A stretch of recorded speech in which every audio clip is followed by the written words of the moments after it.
दोस्तों नमस्कार। बिहनिया संजय से मैं कौशल तिवारी।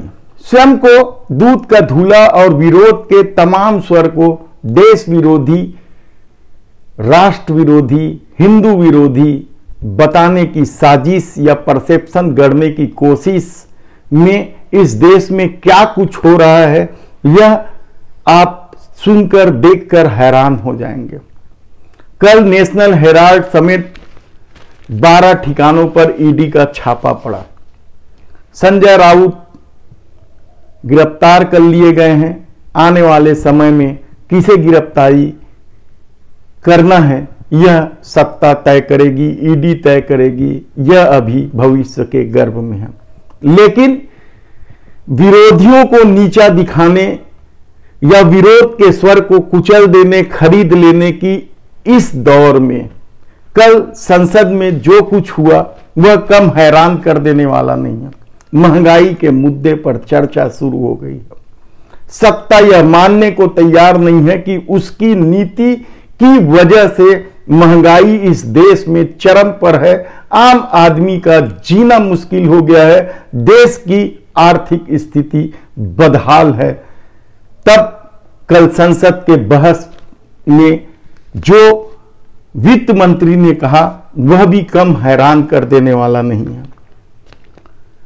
डिब्बा बंद और लेबल युक्त खाद्य पदार्थों पर 5% जीएसटी लगा दी गई है 16 जुलाई से। लोग त्रस्त है। दूध, दही, पनीर, आटा, तमाम खाद्यान्नों पर 5% जीएसटी का, जिसका व्यापारी संगठन विरोध कर रहे हैं, लेकिन वे डर कर सड़क पर नहीं उतरे हैं। आम आदमी का जीना मुश्किल है और विपक्ष लगातार इस मुद्दे को लेकर विरोध कर रहे हैं। और कई लोगों ने तो यहां तक कह दिया कि कंस के शासनकाल में इससे पहले दूध, दही, पनीर पर टैक्स लगा था। लेकिन कल वित्त मंत्री सीतारमण ने बड़ी मासूमियत से कह दिया कि इसके लिए विपक्ष के लोग एक तरह से जिम्मेदार हैं। सीधे सीधे तो उन्होंने नहीं कहा, लेकिन उन्होंने कहा कि जब जीएसटी काउंसिल में यह प्रस्ताव रखा गया तो किसी ने भी इस बात का विरोध नहीं किया। इसका मतलब क्या है? क्या इससे पहले सत्ता विपक्ष के लोग जब विरोध करते थे उसे सम्मान देते थे सत्ता वाले, या उस बात को मानते हैं? नोटबंदी से लेकर आप शुरू कीजिए, विपक्ष ने लगातार सरकार के उस फैसले का विरोध किया है जो अचानक लिया गया फैसला है, जिसकी वजह से देश की स्थिति बदहाली तक पहुंच गई है। व्यापारी से लेकर आम आदमी त्रस्त है। किसान 3 बिल को लेकर लंबे आंदोलन के बाद उसकी वापसी हुई है, लेकिन जो वादा किया गया था एमएसपी पर गारंटी कानून की, उसकी समिति का क्या हो रहा है कोई नहीं जानता है। लेकिन स्वयं को पाक साफ बताने की कोशिश में कह दिया गया कि विरोध के स्वर तो उठे ही नहीं। यानी सोचिए कि किस तरीके से विपक्ष को बदनाम करने की कोशिश हो रही है। और कल से ही सोशल मीडिया में दक्षिणपंथी ताकतों ने यह चलाना शुरू कर दिया है कि देखिए किसी ने विरोध नहीं किया, इसमें क्या गलती है। लेकिन सच तो यह है कि विरोध के स्वर को इस दौर में न केवल कुचला गया, खरीदा गया, बल्कि भयावह सजा के तौर पर देखने को मिली है। सुप्रीम कोर्ट ने तक टिप्पणी की है और विदेशी एजेंसियों ने तो टॉलरेंस को लेकर जिस तरीके से भारत पर प्रहार किया है वह भी हैरान कर देने वाला है।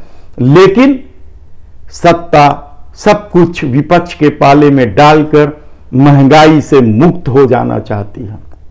लेकिन हकीकत तो यह है कि कारपोरेट टैक्स में छूट देकर आम लोगों से वसूली की कोशिश, मुनाफा की कोशिश ने इस देश के आम आदमी का जीना मुश्किल कर दिया।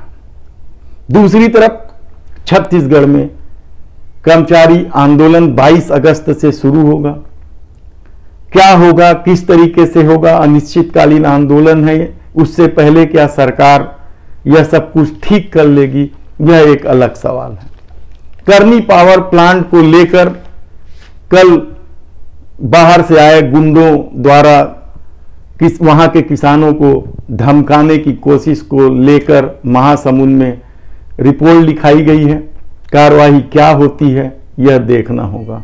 लेकिन इस सबसे इतर प्रदेश कांग्रेस में चल रहा विवाद थमने का नाम नहीं ले रहा है। मोहन मरकाम और प्रदेश अध्यक्ष और मुख्यमंत्री भूपेश बघेल के बीच सब कुछ ठीक हो जाने की बात तो कही जा रही है, लेकिन जिस तरीके से मोहन मरकाम ने मुख्यमंत्री भूपेश बघेल पर निगम मंडल की नियुक्ति को लेकर आरोप लगाए हैं, वह चर्चा अभी भी गर्म है। मोहन मरकाम के ऊपर कई तरह के आरोप हैं। कोंडागांव क्षेत्र में इन आरोपों को आप जन चर्चा के रूप में सुन सकते हैं। डीएमएफ फंड में घोटाला, फॉरेस्ट में घोटाला, कई तरह की बातें हैं जिसमें उनकी संलिप्तता को के आरोप लगाए जा रहे हैं।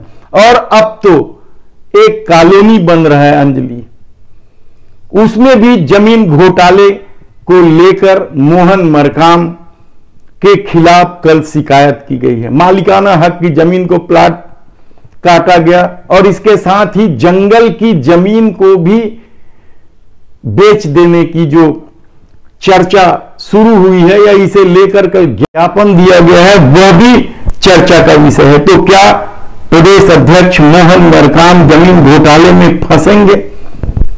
कहा नहीं जा सकता, सरकार उनकी है।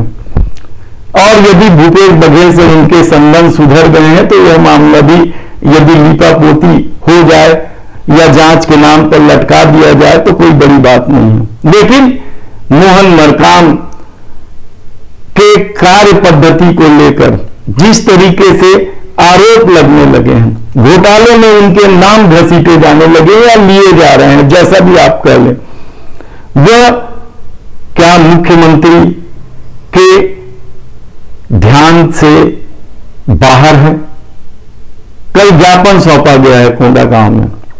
हिंदू मोर्चा के नाम से एक नया संगठन बनाया है, आशुतोष पांडे इसके अध्यक्ष हैं। ये पहले आम आदमी पार्टी में तब भी मोहन मरकाम के खिलाफ मोर्चा खोले हुए थे और अब जब अपना मोर्चा बना चुके हैं तो कल लोगों के साथ जाकर वन अधिकारियों और मोहन मरकाम की संलिप्तता का आरोप लगाकर जांच की मांग की है। जांच में क्या होगा यह देखने वाली बात होगी। इधर कोपलवाणी संस्था जो अंध बधिरों के लिए काम करती है, उसने कल प्रशिक्षण का शुभारंभ किया और दृष्टिबाधित बच्चों के लिए चित्र लगाए, उन्हें समझाया, पढ़ाया। दूसरी तरफ छछान पैरी और कोलर गांव के बीच जाति सूचक गाली गलौज को लेकर विवाद शुरू हो गया है। छछान पैरी के एक युवक ने आरोप लगाया कि कोलर गांव के कुछ युवकों ने उन्हें रोककर गाली गलौज उनके साथ की और कहा कि छछान पैरी के इस जाति के लोगों को यहां आना मना है और वे न आए, नहीं तो उनकी पिटाई कर दी जाएगी। इसे लेकर छछान पैरी गांव के लोग कल थाना पहुंचे थे, थाना का घेराव किए और ज्ञापन सौंपे हैं कार्रवाई की मांग को लेकर।